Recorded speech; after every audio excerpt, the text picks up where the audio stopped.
and welcome to Moreland City Council's meeting to approve our 2015-16 budget. In recognising the cultural diversity of our great city, I'd like to begin by paying my respects to the local Indigenous people of Moreland by recognising that we are meeting on the traditional lands of the Wurundjeri people, and I offer my respects to the Wurundjeri elders past and present and to all Aboriginal and Torres Strait Islanders people.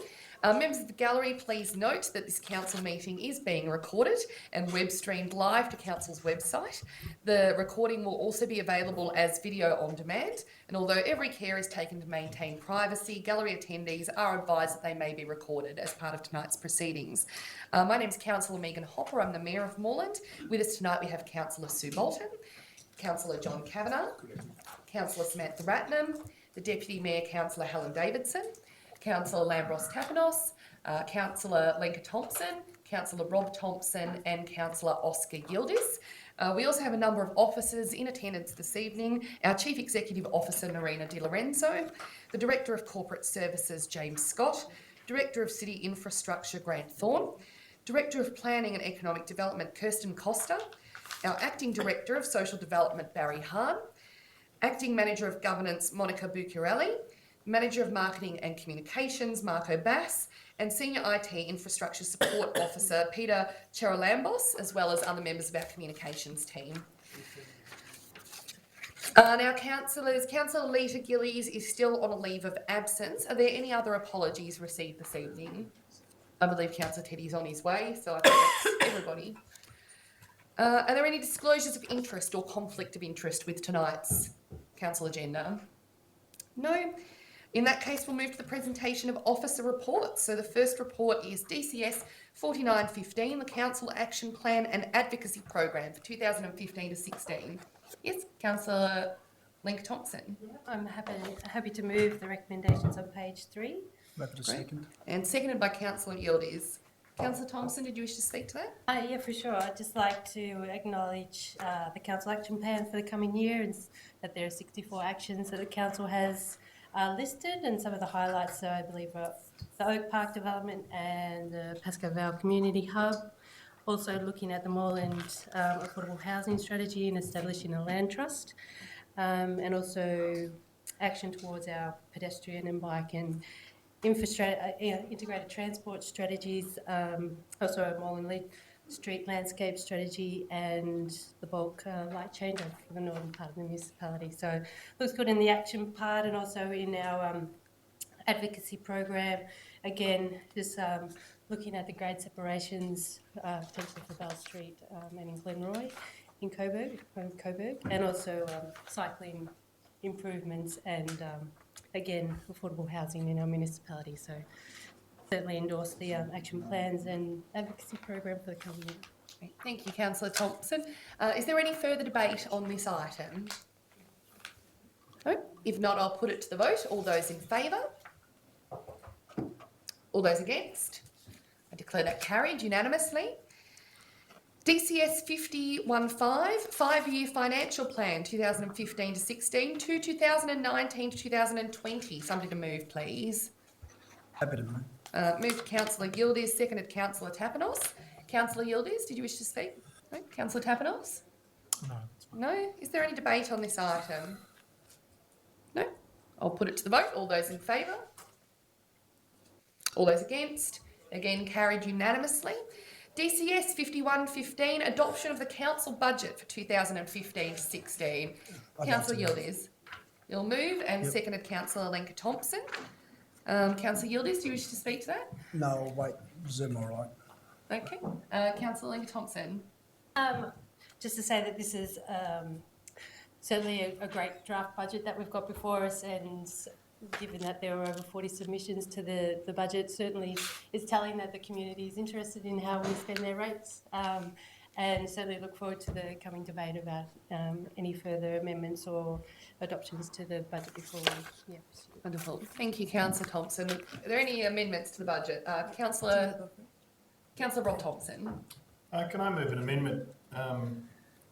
2 points, if I second I'll speak to it, that the $185,000 allocated in the 2015-16 CapEx budget for reconstruction of the public toilets at Methven Park be reallocated to the construction of a public toilet at Bush Reserve And point two, that given the change in priority of public toilets at Bush Reserve, that the overall public toilet program be revised prior to the development of the 2016-17 budget. Okay. Is there a second? I'll Councillor second. Yildiz. Councillor Thompson. Bush Reserve was open to much fanfare last weekend. A number of councillors turned up. It's one of the most spectacular parks that we've had the privilege of being able to open recently. I think $4.5 million has been spent, not out of our budget, but out of Melbourne Water. So it's really is a crown or a shining light within our park system. Unfortunately, because we did not have money in the budget moving forward, we did not have allocated a public toilet. I think it was somewhat of an oversight, particularly with the facilities that we've got there.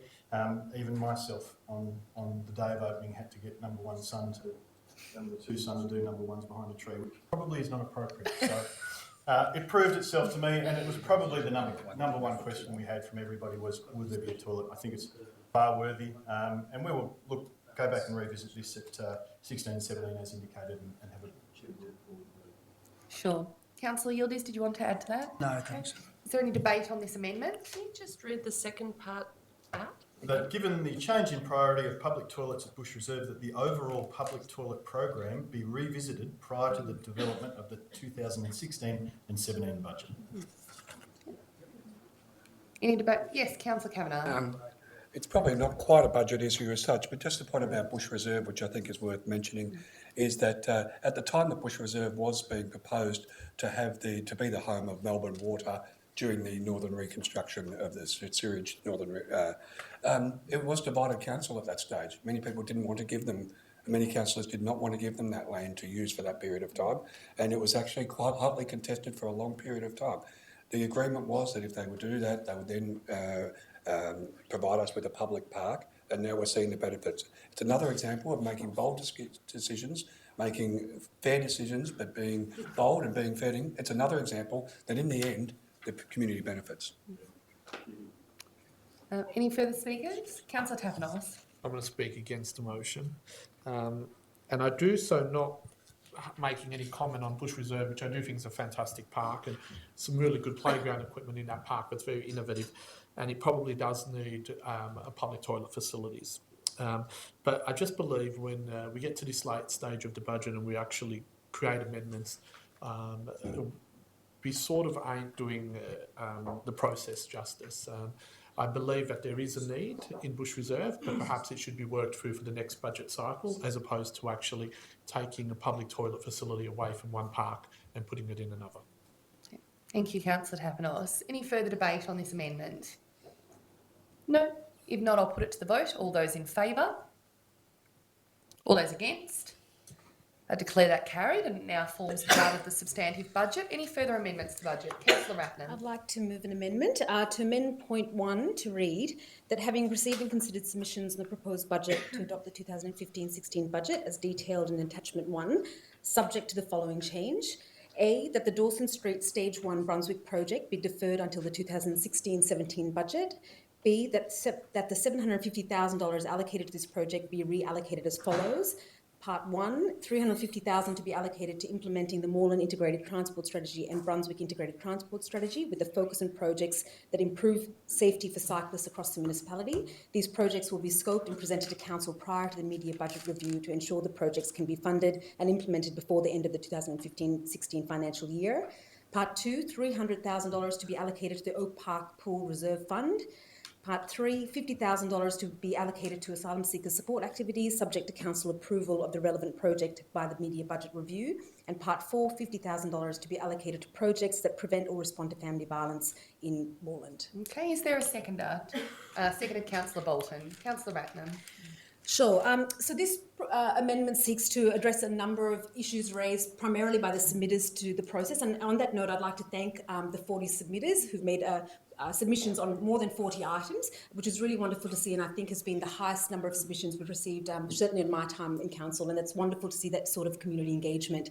We've had lots of discussions at council about the expectations that people have when they make a submission to the budget, for us to be open, to listen to it, to consider it, although acknowledging that often the submission time is well past a number of the deliberations and drafting work that's done in the budget. So we've got to really balance the work that's been finessed to date with the feedback that we're getting from the community. But we do need to honour that process, and we're continuously, and particularly this year, looking at how we improve that process in future to hopefully engage people at a much earlier stage in setting the priorities.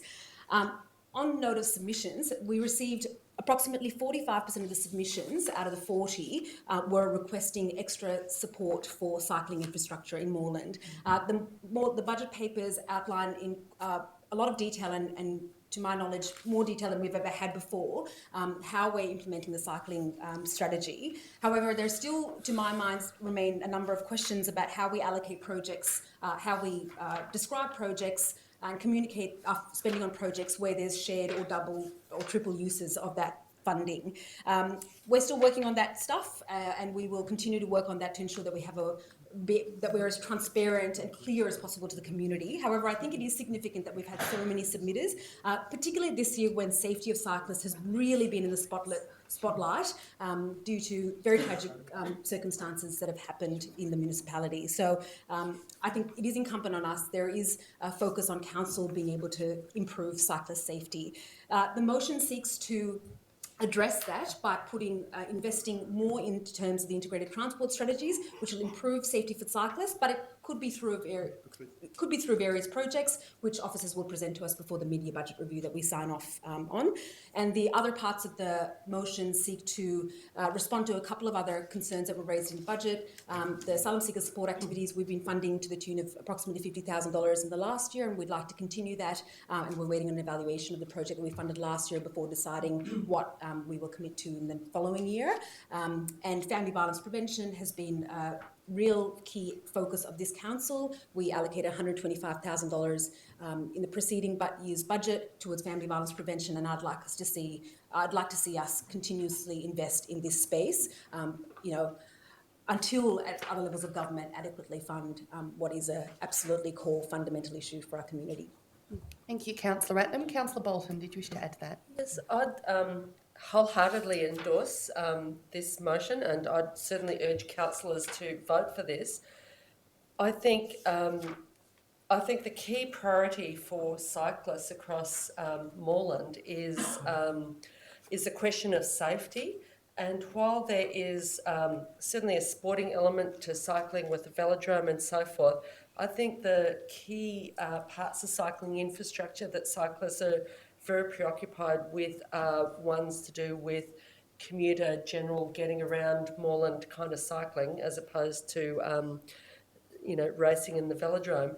And I think basically we're at the point where we've got a very overcrowded bike path. We've got streets like Sydney Road where there are issues, and I know council's already trying to deal with some street treatments to make the turns from Sydney Road into the side streets safer. But there are a range of areas in Moreland where we desperately need better cycling infrastructure. There are a number of parts of the upfield bike path which are quite dangerous, but also some of the cycling measures will also actually inadvertently help pedestrians as well, given the amount of shared cycling pedestrian infrastructure. Upfield shared path is not just a bike path, it's also a pedestrian path, and a number of other areas, things which will make it safer for cyclists will also make it safer for pedestrians in certain areas. The other points of the amendment I also support. The little bit of extra money for the asylum seekers support activities and prevention of family violence, which is, really, it would be great to be able to offer a lot more, and also a little bit being tipped into the Oak Park Pool Reserve Fund, which is going to be critical for the northern part of Moreland. Okay. Can I just ask a question? Through discussions leading up to the presentation of the budget, it was made very clear to me that we needed to fund specific projects. So I'm just wondering, this allocation has been put through tonight, proposed tonight, but it's not linked to specific projects. So perhaps some more information would be valuable. Yes, Councillor Ratnam. The motion is deliberately worded in such a way that both the integrated transport strategies have a number of projects detailed. I didn't want to preempt that now because we're making a significant reallocation towards it. Those projects need to be scoped, and we want the advice of officers to come back to us before the media budget review. That gives us months to scope out those projects.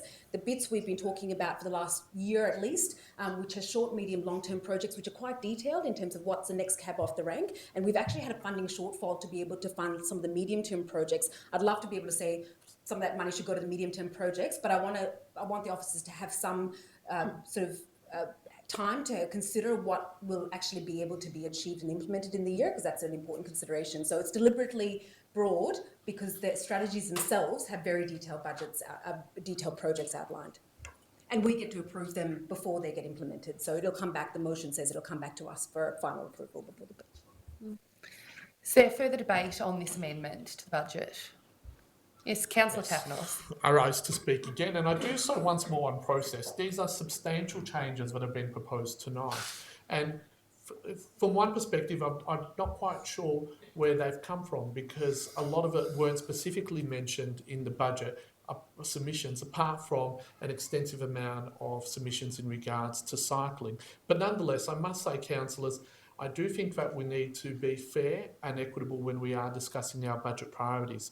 So sometimes we may be seeking to put more money into really good causes, like bicycle sort of infrastructure, bicycle paths and so forth, bike paths, which is something that this council is a leader amongst councils as far as its investment, and it's put in a lot of money and it's redeveloping the velodrome, but also got significant amount in cycling paths.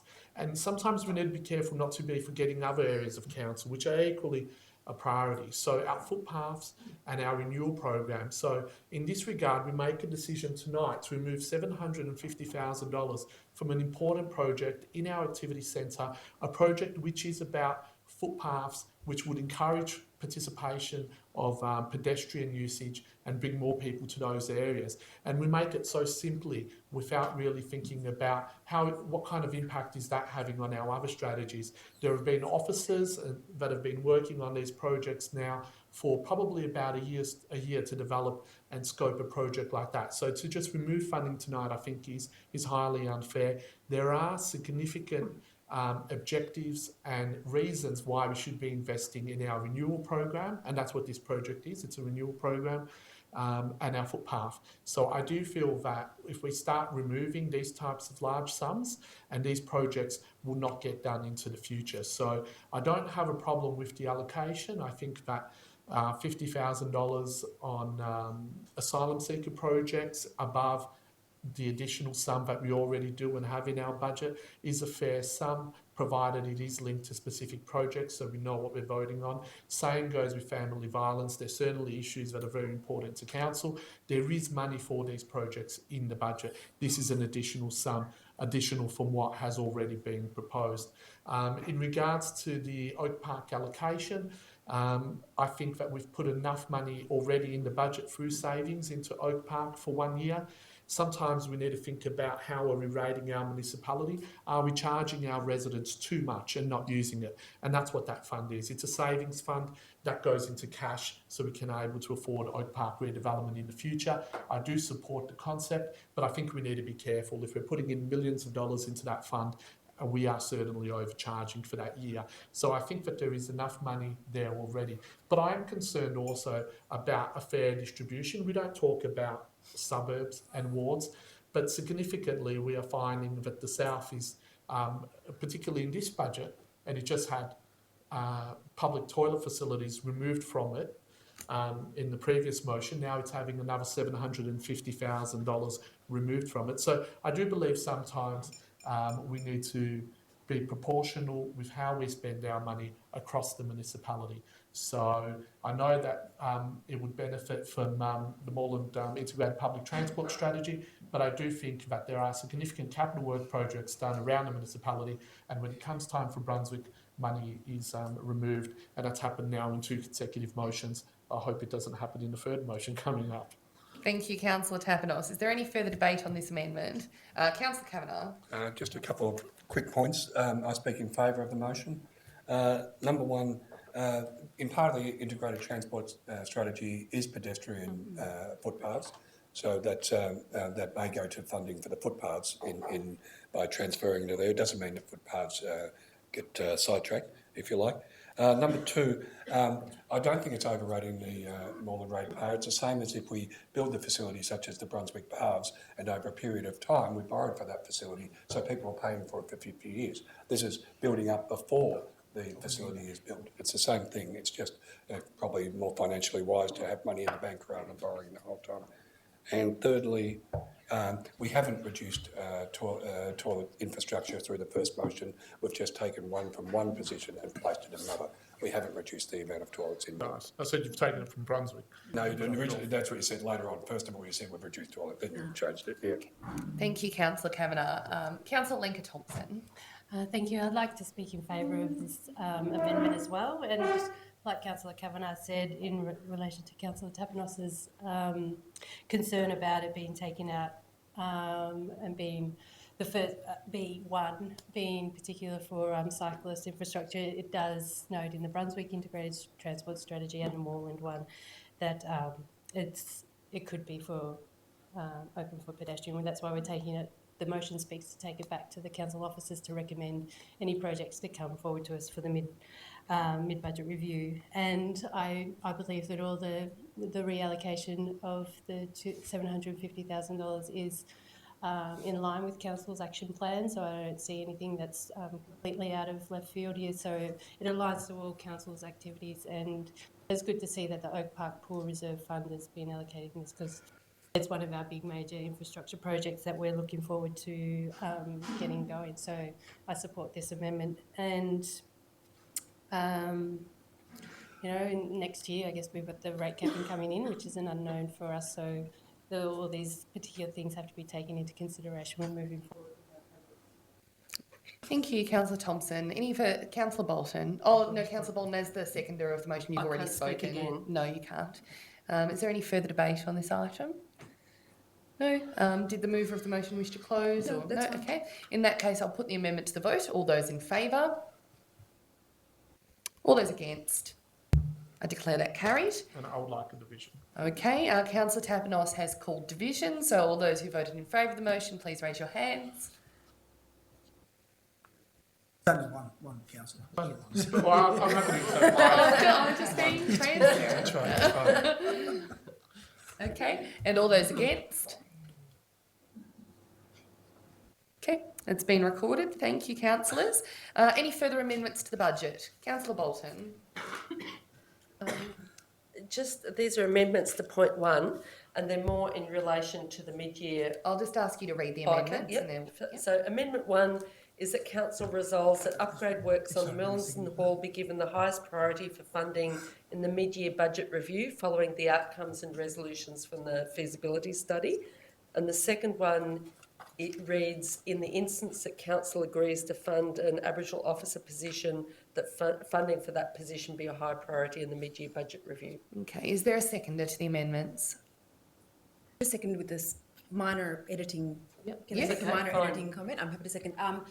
I think in the Amendment 1, instead of following the outcomes, it should be subject to the outcomes. Yep. So That's I'd be happy to fine by second me. with that change. Okay, it's seconded by Councillor Ratnam with that minor change. Councillor Bolton, do you wish to speak to the amendment?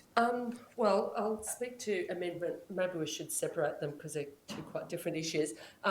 So on the first one, Council has already allocated money in the budget, subject to the budget passing, for a scoping review to see what sort of work needs to be carried out on the Merri-bek Hall.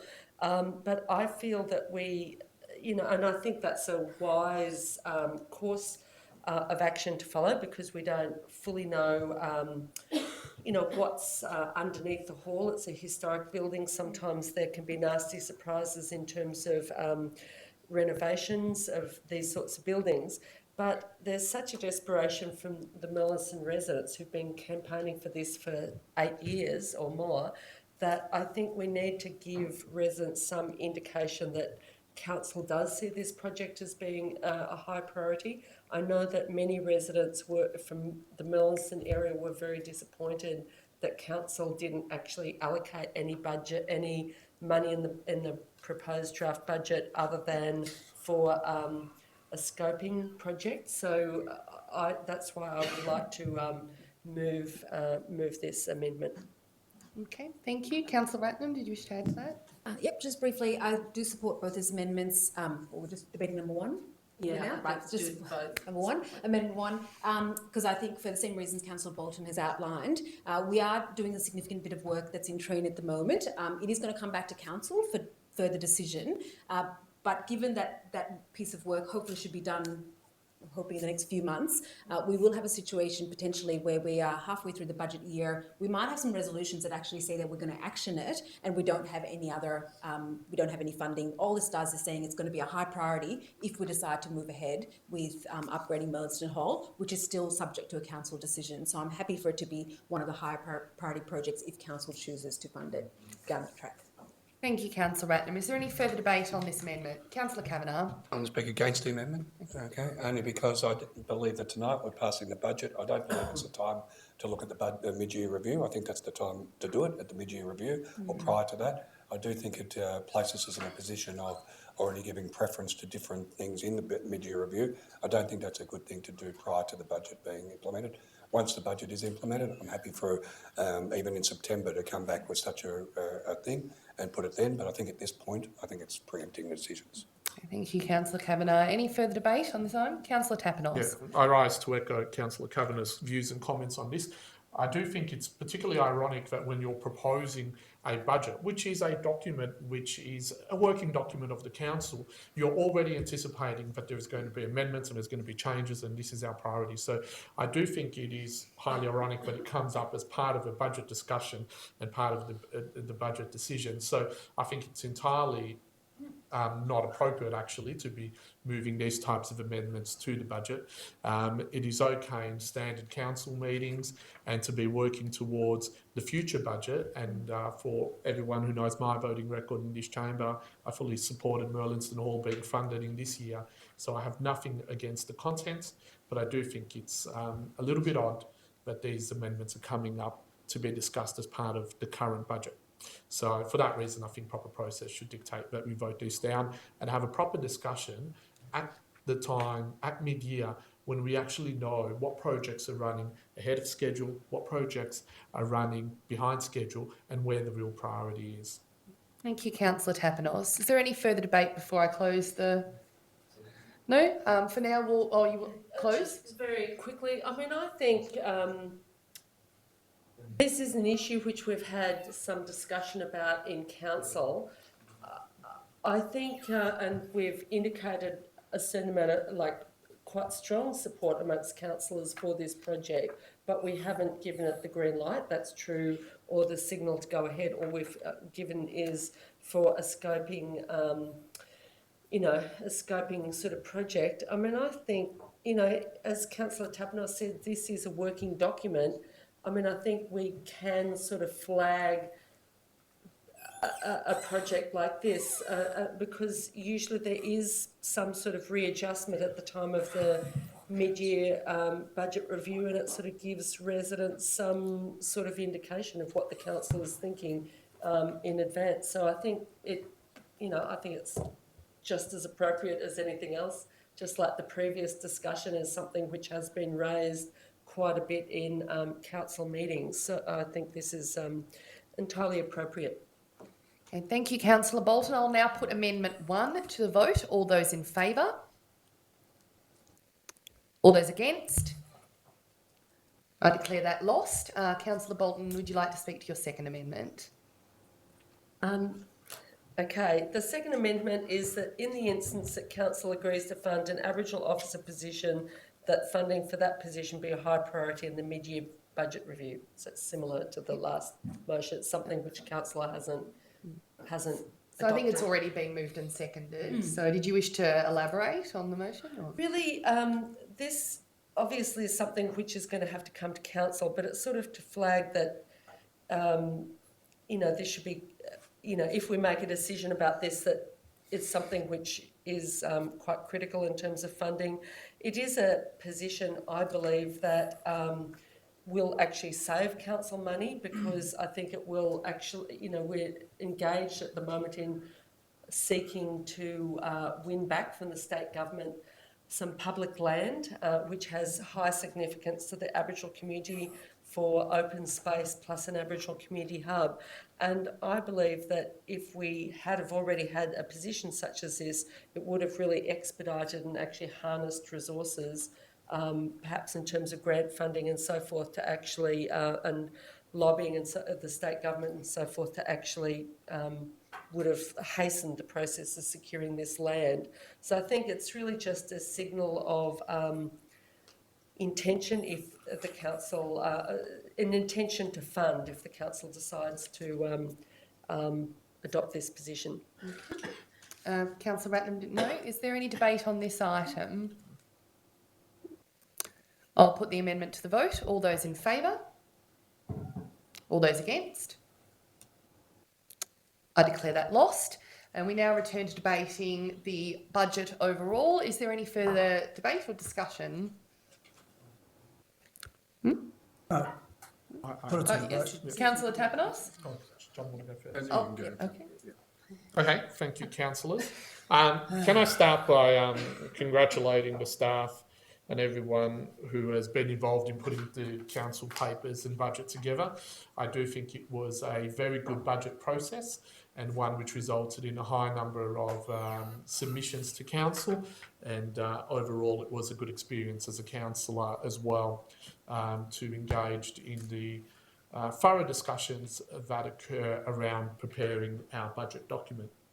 Last time when this budget was proposed, I voted against it because I felt that the rate was slightly higher than I've previously supported on council, but more importantly left many things out. And one of those were vital upgrades to our sporting infrastructure, which I'm pleased council has agreed to fund in the previous council meeting, and it has been allocated in this budget. So I stand here, or at least when I came in this room, I was going to fully support and endorse this budget. Not that I support every element of it, there are many that I do not, and particularly utilising the open space reserve to fund maintenance and small equipment upgrades and purchases, as opposed to saving for an open space acquisition, is something that I've spoken out against in the past, and I echo those sentiments again. We should be very careful about continuing to do this every budget. But overall, a budget is a compromise, and I think that this is a good budget, and I'm standing here to support it. I'm very disappointed with the two amendments that have been incorporated, and I do believe that both of them took significant money out of the Brunswick area. When I have a look now at this budget in particular, and this was something that I felt previously as well, it was very light in regards to investment in Brunswick. That it was okay, I was happy to accept that, because Brunswick has had significant investment in previous budgets in the baths and the library and many other big projects. But I always think that there should be something in each budget for each area. Particularly in the south, we are finding that a lot of residents do live in that Brunswick area, and there's a high degree of densities there, and it's very clear to everyone that the proportion of our rate base probably comes out of the south of the municipality.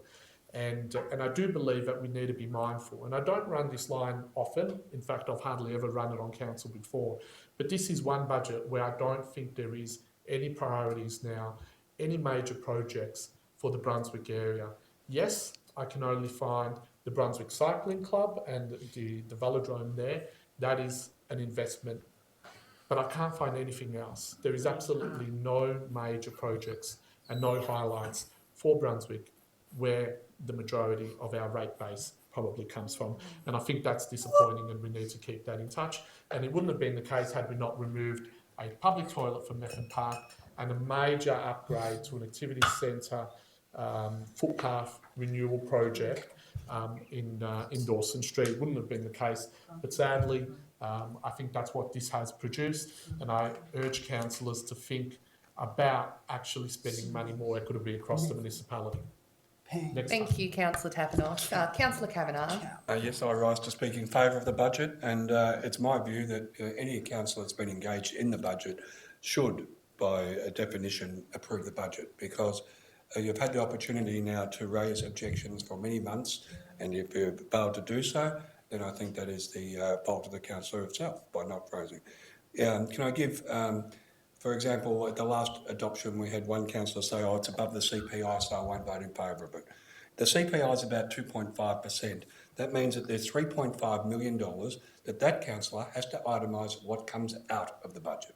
It's very easy to say, oh, it's a high rate rise, but you must articulate what comes out of the budget. They both work with each other, right? So if a councillor itemises and says, take this off, take that off, take that off, I can understand it. But when it's just, I'm not voting in favour of the budget because it's a high rate rise, I really think that's a cop-out. I really think that you have to itemise exactly what you want removed from the budget or support the budget. Can I say I think there's some actual highlights in the budget. I'm really pleased to see Pascoe Vale Community Centre receive its first round of funding, the Coburg Children's Centre. And can I alert people to Attachment 4? Attachment 4 sets out how Council has had its funding reduced from other sources over the last number of years. Right? We know that we're moving to a rate capping area. It's a shame that the other levels of government are doing that at the same time that they're withdrawing funding from us. The planning applications is one that I want to point out. Over the last 14 years, planning applications have been frozen. The planning application fees have been frozen. That's costing Moreland about $9.5 million in lost what we would have charged if we were able to set our own planning application fees. So the Moreland ratepayer, who doesn't want a lot of the development that is taking place, not only gets this development that they don't want, but they're subsidising the development industry to do it. It is completely wrong, and at the same time, the government is freezing those applications, but also causing us, telling us that we need to cap our rates, while stopping us from gaining income from areas, a user pay thing like that. Right? It's really important. Attachment 4, it's the first time I've seen it in the budget, and I'm really pleased to see that it is mentioned in the budget now about the change. And it goes through a number of different things that are costing council, and costing council means costing the ratepayer, costing council money, which is diminished over a period of time. So I speak in favour of the budget. Can I also say I think it's been the best process that I've been involved in the budget, and I congratulate the new Chief Executive Officer and the Director of Corporate Services, who I know tonight it's his grand final. So I congratulate him on that, and hope that he's holding the Premiership Cup in a number of years. Thank you, Councillor Kavanagh. If there's no further... Oh, yes, Councillor Ratnam. I will add something very briefly. I too wanted to offer my congratulations to the officers and my fellow councillors for engaging in this process with an open mind and being prepared to listen to what other councillors brought to the table in terms of what they want prioritised. And the process itself has been exemplary, and I believe that it's reflected in the budget and the breadth of the budget, just how much we're trying to balance, but also trying to respond to the concerns and the issues and the wants of our community. And I believe this budget, to a large extent, gets that right. We're always working on those things, and we welcome feedback in subsequent years as well. There are a number of highlighted projects, as Councillor Kavanagh has highlighted prior, and I think it is incumbent on all of us as councillors to be able to communicate this and defend and really support this in the community as we go out there in the following year, to talk about the different types of work the council does. Often councils get a bad rap, but if you look at a budget document, you get a sense of just how much it does in an environment that's increasingly decreasing the funding that's available to it, and in following years we're going to see a much more significantly difficult environment that councils are going to have to work in. So I really commend the budget, the breadth, the scope, and what it really tries to and will deliver for the community. And just on the point that Councillor Tapinos raised, and I hear that point. However, I keep coming back to some research I heard about a couple of years ago when there was some research done in the local community in Moreland looking at young people's sense of place and connection to a suburb. I think I've mentioned this before in the council chamber, and it looked at a direct comparison between Glenroy and Brunswick, and it looked at children going in, children had handheld cameras and they had to track. It was sort of a sort of anthropological type of bit of research where children got to navigate through their community and identify through pictures what were the places of significance to them. And it was really stark when I heard the findings that the findings suggested that the children in the south of the municipality had lots of public places that they felt really connected to. It was walking to their park, it was walking down their streets, it was walking to the pool, all the wonderful public spaces. Of course, we still need lots more open space, lots more projects to improve the city. But in comparison, the children in Glenroy had only pictures of the space within their homes and within the fences of their homes because the public spaces weren't there for them to connect to. I'm very proud of us putting more money into the Oak Park Reserve, and I will work for the rest of my council term and a future term if I'm lucky enough to get one, to ensuring that project gets off the ground, because it's those projects that connect people to their community, and it is our responsibility to ensure that's fairly distributed and equitably distributed. Our wealth is equitably and generosity is equitably distributed across the municipality, not just in certain parts. So I'm very proud of this budget, and I thank everyone who's had a part to play in it. Thank you. Councillor Bolton. Well, firstly, I have never hidden my views on this council about being very uncomfortable with rates rising at a higher rate than wages are rising, and then pension. You know, I don't want to be bullied by another councillor. I think it is my right to vote how I wish to, and we could start by chopping out councillor stipends. That would be one thing we could strip out. We could strip out sending so many councillors to the various conferences and so forth that I've raised that on a number of occasions and been voted against. There are some things that we could do on council in terms of saving some money where we do waste money. But I feel very uncomfortable with supporting a rise that's above the level at which people's incomes are being raised. And so I'm not going to vote for the budget, even though, you know, there are parts of the budget that I support and parts that I don't. And yes, it's true, there has been quite a lot of collaboration and so forth in the production of the budget, but I am not comfortable with voting for a document which where the rates are rising at a faster rate than people's pensions. I just and yes, I agree that when you really should be thinking about things to cut out of the budget, but I'd start with councillor stipends. Thank you, Councillor Bolton. Is there any further debate? Councillor Lenka Thompson, closing the debate? Yes. Oh, no, you didn't move. I moved it. Okay, that's fine, go ahead. I'd just like to say that I'm speaking in favour of the budget as well, and echo the sentiments and the points put forward by previous councillors who are also voting for the budget. It has been phenomenal progress and process for us all, and it's great to get to the end of it and see that all the particular projects that will be benefiting the community that we can do with what they've the rates in which they've had to pay. So it's I guess a couple of highlights for me is that we're looking at what we had as the carbon tax reserve, and we've been able to allocate that towards really reducing our carbon emissions in the municipality, and also funding for the zero carbon evolution strategy, which helps our community reduce the carbon emissions that we really do need to have decreased across the municipality, just as part of our global commitment to climate change. And also the public toilet strategy. This budget implements the public toilet strategy, so it's getting that infrastructure that the community needs in the places that it needs. And Bush Reserve is one of those places. I was there on the weekend as well, and wholeheartedly support that move. And also the tree, and reading in the summary documents, even the tree street landscape planting plan. These kind of plans that dealing with directly the heat island effect that have come up a few times in this particular council and previous terms.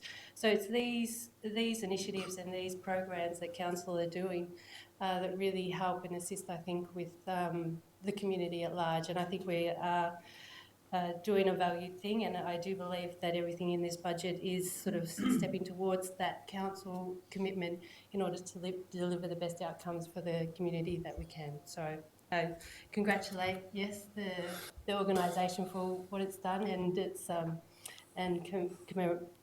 commend the CEO for her initiative throughout this budget cycle. So look forward to future one. Thank you. Maybe to close the debate. Yes, Councillor Yildiz to Concur close with debate. everyone, and let's just get on with and deliver it. So thank you. Thank you, Councillor Yildiz. Having allowed Councillor Yildiz to close the debate, I will now put it to the vote. All those in favour? All those opposed? And I declare the 2015 to 16 budget carried. That could be recorded. Okay, Councillor Bolton has called division. No, just her vote being recorded. Well, that requires division in order for her vote to be recorded. So all those who voted in favour of the motion, please raise your hands. It was everyone except her. Anyway. Yeah, that's right. Pretty easy. All those against?